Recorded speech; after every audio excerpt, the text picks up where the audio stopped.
بعد از عمری مجاهدت، حسینی و دائمی و خستگی ناپذیر، روح بلند و ملکوتی کوه نستوه ولایت، پدر مهربان امت، رهبر و امام مسلمین، حضرت آیت الله العظمی سید علی حسینی خامنه‌ای، در راه سربلندی حرم جمهوری اسلامی ایران شهد گوارای شهادت را نوشیدند و به ملکوت اعلی.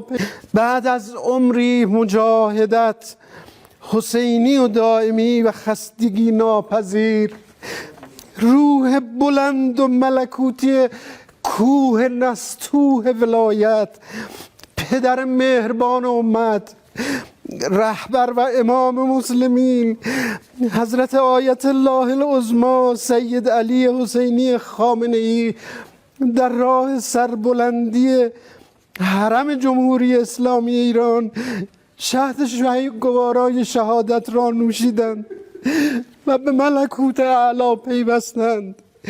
بعد از عمری مجاهدت، حسینی و دائمی و خستگی ناپذیر.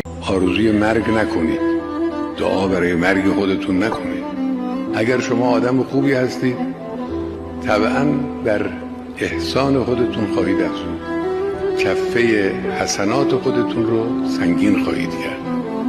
این زندگی طولانی اگر زحماتی داره، مشکلاتی داره، خطراتی داره، این حوض رو هم داره که اگر انسان اهل احسان باشد، اهل تقوا باشه، کفه حسنات خودش رو روز به روز افزایش میده.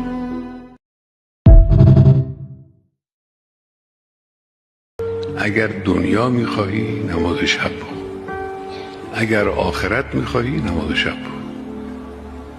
نماز شبی، تهجد، برای امثال ماها که روز مشغولیم و گرفتاریم و مشکلات داریم،